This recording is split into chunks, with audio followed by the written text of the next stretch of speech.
नमस्कार, हर हर महादेव। अपने आज के वीडियो में हम उत्पन्ना एकादशी के महात्म्य के बारे में जानेंगे। तो चलिए उत्पन्ना एकादशी के महात्म्य को प्रारंभ करते हैं। एक समय नैमिषारण्य क्षेत्र में श्री सूत जी ने ब्राह्मणों से कहा, हे ब्राह्मणों, इस एकादशी महात्म्य को विधि सहित भगवान श्री कृष्ण ने कहा था। जिस प्रकार व्रत की उत्पत्ति को प्रेमी जन प्रेम पूर्वक सुनते हैं और इस लोक में अनेकों सुखों को भोगकर अंत में विष्णु पद को प्राप्त करते हैं, वही कहता हूँ।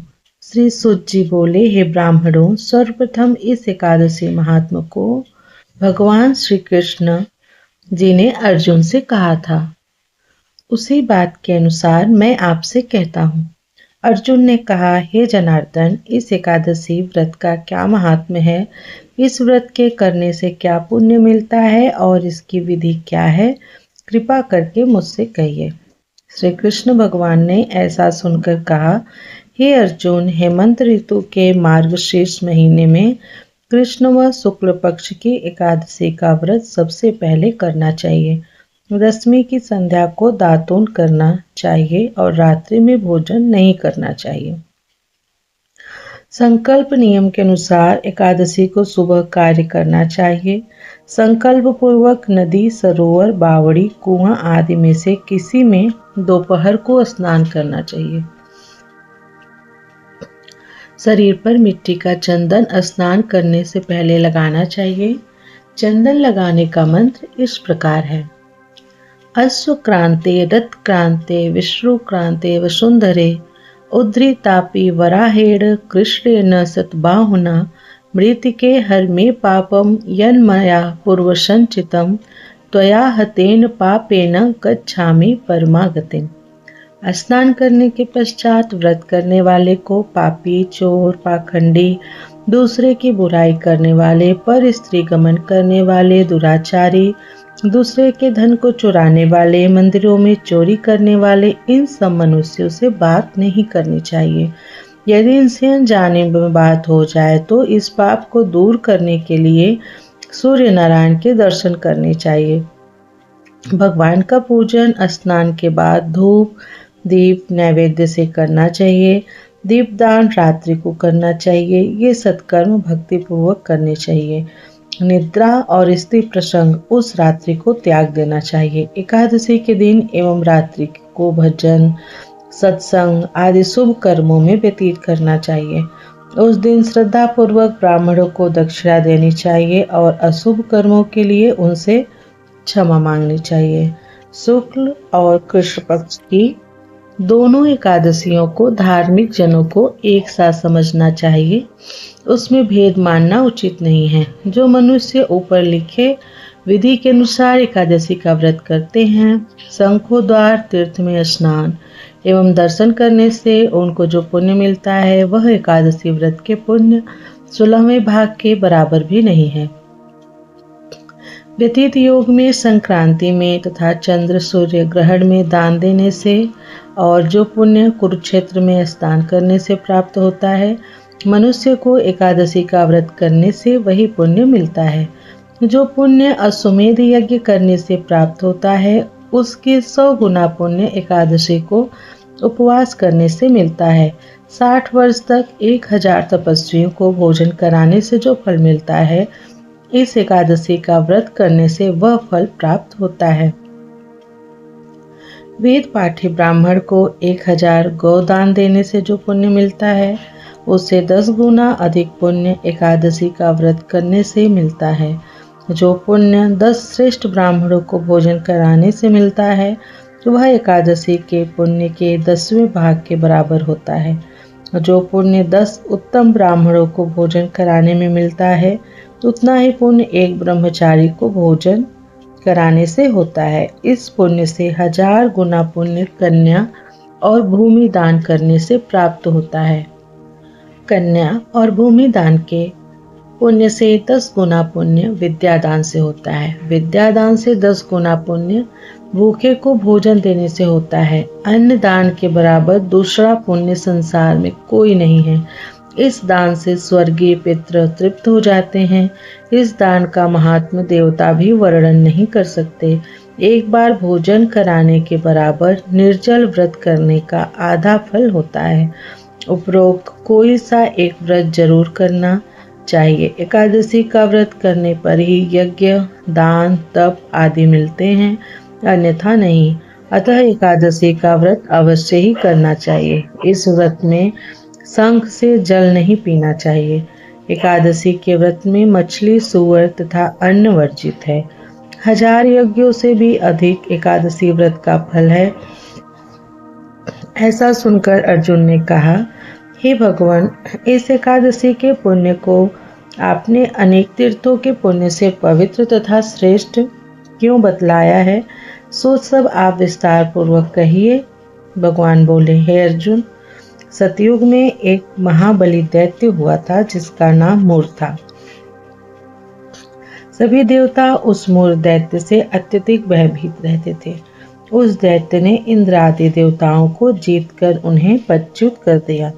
तब महादेव जी से देवेंद्र ने प्रार्थना की, हे शिव शंकर, इस समय हम सब लोग मूर दैत्य के अत्याचारों से अपना जीवन मृत्यु लोक में व्यतीत कर रहे हैं। अन्य देवता की दशा का तो मैं वर्णन ही नहीं कर सकता। कृपा कर आप इस महान दुख से छूटने का उपाय बताइए। महादेव जी बोले, हे देवेंद्र, आप श्री विष्णु भगवान के पास जाइए।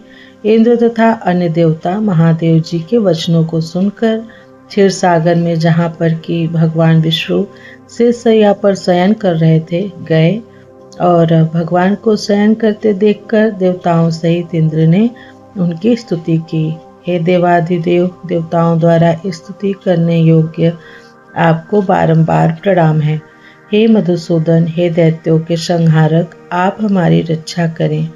हे जगन्नाथ, समस्त देव दैत्यों से भयभीत होकर आपकी शरण में आए हैं। इस संसार के पालन करता आप ही हैं, सबके माता पिता आप ही हैं।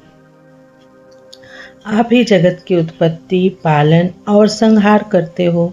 देवताओं की सहायता और शांति प्रदान करने वाले आप ही हो। आकाश और पाताल भी आप ही हैं। सारे संसार का उपकार आप ही करते हैं।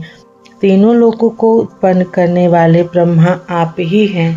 तीनों लोकों को उत्पन्न करने वाले ब्रह्मा आप ही हैं। आप सूर्य, चंद्र, अग्नि, हव्य, स्मृत मंत्र यजमान हैं। यज्ञ, कर्म कर्ता एवं भोक्ता आदि आप ही हैं। आप सर्वव्यापक हैं। हे देव, आप ही शरण में आए हुए की रक्षा करने वाले हैं। इस समय स्वर्ग से दैत्यों ने हमें निकाल दिया है। हम सब पृथ्वी पर विचरण कर रहे हैं। इस समय अब आप ही हमारे रक्षक हैं। आप हमारी रक्षा कीजिए, रक्षा कीजिए। देवताओं की करुण वाणी को सुनकर श्री विष्णु भगवान बोले, हे देवताओं, वह कौन सा दैत्य है जिसने देवताओं को जीत लिया है? किस स्थान पर वह रहता है तथा कैसा उसमें बल है? मुझे यह सब भय को छोड़कर सत्य सत्य बतलाइए। श्री भगवान के अमृत रूपी उन वचनों को सुनकर इंद्र बोले, हे भगवान, प्राचीन समय में एक दैत्य नाड़ी जंग नाम का था। उस दैत्य की उत्पत्ति ब्रह्मवंश से हुई थी। मूर उसी दैत्य के लड़के का नाम है। उसकी राजधानी चंद्रावती नगरी है। वह मूर नामक दैत्य उसी चंद्रावती नगरी में निवास करता है। अपने पराक्रम से उसने समस्त विश्व को जीत लिया है और देवलोक से सब देवताओं को निकाल दिया है। इंद्र, अग्नि, यम, वरुण, चंद्रमा, सूर्य आदि लोकपाल बन गए हैं। वह स्वयं पृथ्वी को सूर्य बनकर तपाता है और जल की वर्षा स्वयं मेघ बनकर करता है। अतः उस बलशाली भयानक दैत्य को मारकर आप देवताओं को विजयश्री दिलाइए। इंद्र के ऐसे दीन वचन सुनकर श्री विष्णु भगवान बोले, हे देवताओं, मैं शीघ्र ही तुम्हारे शत्रुओं का संहार करूंगा। आप सब चंद्रावती नगरी को जाइए। इस प्रकार भगवान विष्णु देवताओं से कहकर उनके पीछे पीछे चंद्रावती नगरी को चल दिए। दैत्यपति मुर अनेकों दैत्यों के साथ उस समय युद्ध भूमि में गरज रहा था। असंख्य दानव युद्ध प्रारंभ होने पर अनेकों अस्त्र शस्त्रों को धारण कर देवताओं से युद्ध करने लगे, परंतु देवता एक क्षण भी दानवों के आगे न ठहर सके। तब भगवान विष्णु भी युद्ध भूमि में आ गए। भगवान विष्णु को युद्ध भूमि में जब दैत्यों ने देखा तो उन पर अस्त्र शस्त्रों से प्रहार करने लगे। भगवान भी चक्र और गदा से उनके अस्त्र शस्त्रों को नष्ट करने लगे। इस युद्ध में सदैव के लिए अनेकों दानव सो गए, परंतु दैत्यों का राजा मुर निश्चल भाव से भगवान के साथ युद्ध करता रहा। मुर को मारने के लिए भगवान विष्णु जिस जिस शस्त्रों का प्रयोग करते थे वे सब नष्ट होकर उसके तेज से उस पर पुष्प के समान गिरने लगे। भगवान विष्णु अनेकों अस्त्र शस्त्रों का प्रयोग करने पर भी उसको न जीत सके तो अंत में मल्ल युद्ध करने लगे। भगवान विष्णु देवताओं के लिए सहस्त्र वर्षों तक उस दैत्य से युद्ध करते रहे, परंतु उस दैत्य को जीत न सके। अंत में भगवान विष्णु विश्राम करने की इच्छा से शांत होकर बदिकाश्रम चले गए। उस समय 48 कोस लंबी हेमवती नाम की एक द्वार वाली गुफा में शयन करने के लिए भगवान घुसे। हे अर्जुन, तब उस समय गुफा में मैंने शयन किया। मेरे पीछे पीछे वह दैत्य भी चला आया। मुझको शयन करता देखकर मारने को तैयार हो वह दैत्य सोचने लगा कि अपने चिर शत्रु को आज मारकर सदैव के लिए निष्कंटक हो जाऊंगा। उसी समय एक अत्यंत सुंदर कन्या मेरी देह से दिव्य अस्त्र धारण करके उत्पन्न हुई और दैत्य के सामने आकर युद्ध करने लगी। तब आश्चर्य के साथ वह दैत्य सोचने लगा कि ऐसी बलवान कन्या कहाँ से उत्पन्न हुई है। वह दैत्य लगातार इस कन्या से युद्ध करता रहा। कुछ समय बीतने पर क्रोध में आकर इस कन्या ने उस दैत्य के अस्त्र शस्त्रों को टुकड़े टुकड़े कर दिया। उसका रथ उस कन्या ने तोड़ दिया। वह दैत्य महान क्रोध करके तब उससे मल्लयुद्ध करने लगा। उसको धक्का मारकर कन्या ने मूर्छित कर दिया। जब दैत्य मूर्छा से जागा तो उसका सिर उस कन्या ने काट लिया। सिर कटते ही वह दैत्य पृथ्वी पर गिर गया और मृत्यु को प्राप्त हुआ। ऐसा देखकर अन्य समस्त दानव भी पाताल लोक चले गए। भगवान विष्णु की निद्रा टूटी तो उस दैत्य को मरा देखकर अत्यंत आश्चर्य करने लगे और विचार करने लगे किसने इस दैत्य को मारा है। तब वो कन्या भगवान से हाथ जोड़कर बोली, हे भगवान, आपको मारने के लिए यह दैत्य तैयार था, तब मैंने इसका वध आपके शरीर से उत्पन्न होकर किया है। इस पर भगवान बोले, हे कन्या, तूने इसको मारा है, अतः मैं तेरे ऊपर अत्यंत प्रसन्न हूँ। तीनों लोकों के देवताओं को तूने सुखी किया है, इसलिए तू अपनी इच्छानुसार वर मांग। कन्या बोली, हे भगवान, मुझे यह वरदान दीजिए कि जो मेरा व्रत करे उनके समस्त पाप नष्ट हो जाएं और वे अंत में स्वर्गलोक को जाएं। मेरे व्रत का आधा फल रात्रि व्रत रखने वाले को और आधा एक समय भोजन करने वाले को मिले। भक्ति पूर्वक जो मनुष्य मेरे व्रत को करे वे आपके लोक को निश्चय ही प्राप्त करे। कृपा करके ऐसा ही वरदान मुझे दीजिए। जो मनुष्य मेरे दिन रात्रि को एक बार भोजन करे वे धन धान्य से भरपूर रहे।